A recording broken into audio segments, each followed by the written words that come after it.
ஆமா, very good. எத்தனை பேர் முதல் முறையா லைஃப்ல நான் இப்பதான் சார் ரியல் எஸ்டேட்னாவே என்னன்னு தெரியும், என் நண்பருக்காக வந்தேன் சார், இந்த பிசினஸ் பத்தி எனக்கு தெரியாது சார், கை தூக்குங்க. எத்தனை பேர் நல்லா கை தூக்குங்க? கை தூக்குறதும் கை தூக்க முடியுமா? ஓகே, கை கீழே போட்டுருங்க. ரியல் எஸ்டேட் பத்தியே எனக்கு எதுவுமே தெரியாது கை தூக்குனீங்கல்ல, நீங்க எல்லாம் ரொம்ப நல்லா ரியல் எஸ்டேட் பண்ண முடியும். ஏன் அப்படின்னா ஒரு விஷயம் நமக்கு தெரிஞ்சா மட்டும்தான் அது 1000 குழப்பம் வரும்.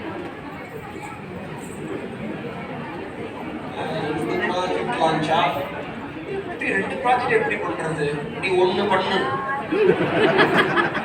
அப்படின்னு நான் சொல்லுவேன். அவர் சொல்ல முடியாது, கபடி நடத்தலாம். நான் அந்த ஓப்பனா நான் கவலைப்பட மாட்டேன் சார். எனக்கு தமிழ் கற்றுக் கொடுத்த ஒரே ஒரு விஷயம் தெரியுமா, தைரியம் மட்டும்தான். எந்த மேடையில யார் எங்க இருந்தாலும் நம்ம எல்லாரும் நினைக்கிற விஷயம் என்ன,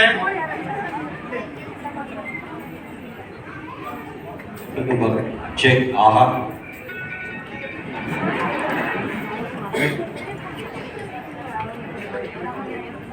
நம்ம எல்லாரும் நினைக்கிறோம் கரெக்டா இருக்குல்ல சார், இது வெரி குட். அதான் சார், நமக்கு ஒண்ணு கிடைக்கிற வரைக்கும் அதை நோக்கி ஓடிட்டே இருக்கும் சார்.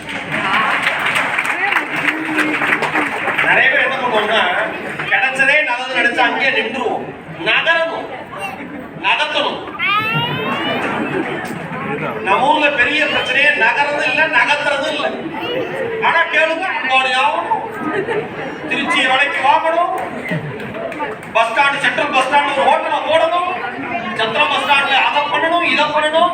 சார் என்ன பண்றீங்க? ஒண்ணும் பண்ணல. அப்புறம் பெப்ப நான் ஒன்னே ஒண்ணு சொல்றேன், வாழ்க்கை யாருக்கு மிகப்பெரிய வாய்ப்பா அமையும்? எந்த மனிதன் தான் நினைத்ததை அடைகிறவரை, எந்த மனிதன் தான் நினைத்ததை அடைகிறவரை தொடர்ந்து ஓடிக்கொண்டே இருக்கிறானோ அந்த மனிதனுக்கு வாழ்க்கை அவன் நினைத்ததை தாண்டி அதிக உயரத்திற்கு அழைத்து செல்லும் என்பதை நம்புகிறேன். எனக்கு ரியல் எஸ்டேட்டே தெரியாது சார். விஷன் ப்ராப்பர்ட்டிஸ்ல 2 லான்ச்னாங்க, பிசினஸ் ஆப்பர்ச்சுனிட்டினாங்க. நான் வந்துட்டேன். என்ன பண்றது, என்ன தெரியுமா பண்ணணும்? ஒரு நல்ல ஸ்டூடெண்ட் அந்த கத்துக்கோ. 1200 ஸ்கொயர் ஃபீட் தான் அரை கிரவுண்ட் அப்படின்னு தெரியாதவங்க யாராவது இருக்கீங்களா? தப்பே கிடையாது, கை தூக்குங்க.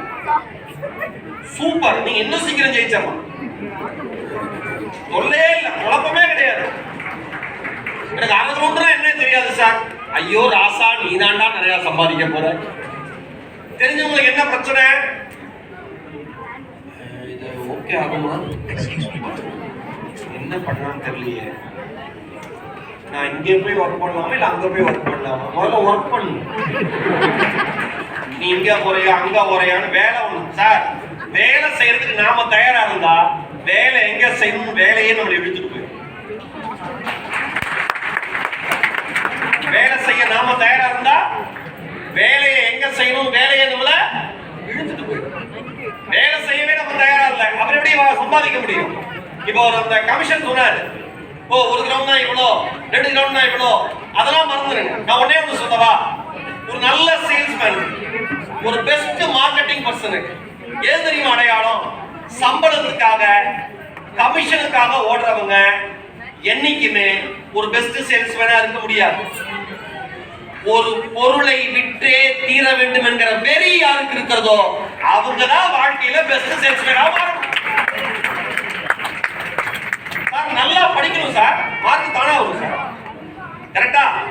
நான் மார்க் நிறைய எடுத்துருவேன், ஆனா படிக்கவே மாட்டேன்னா எப்படி மார்க் வரும்? நீங்க உழைங்க, தானா சேல்ஸ் ஆகும். நீங்க சேல்ஸ் பண்ணுங்க, தானா கமிஷன் வரும். நீங்க கமிஷன் வாங்குங்க, தானா உங்க பொருளாதாரம் முடியும். இவ்வளவுதான் லைஃபோட மேஜிக். அதுக்கு என்ன பண்ணணும்? ஒரு பொருளை விற்கணும்னா என்ன பண்ணணும்?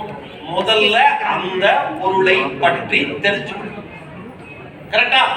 2 ப்ராஜெக்ட் இருக்கா? 2 ப்ராஜெக்ட்ல எந்த ப்ராஜெக்ட நீங்க சூஸ் பண்ண போறீங்க, நீங்க சூஸ் பண்ணிக்கோங்க.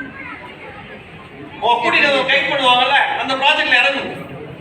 அழகா கேளுங்க, எவ்வளவு பிளாட் இருக்கு சார்? எந்த ஒரு ப்ராஜெக்ட்டுக்குமே ரியல் எஸ்டேட்ல 10 பாயிண்ட் தாண்டி சொல்றதுக்கு விஷயம் இல்லை. உண்மையா இல்லையா சார்? 10 பாயிண்ட் இருந்தா எங்க லொகேட் ஆயிருக்கு,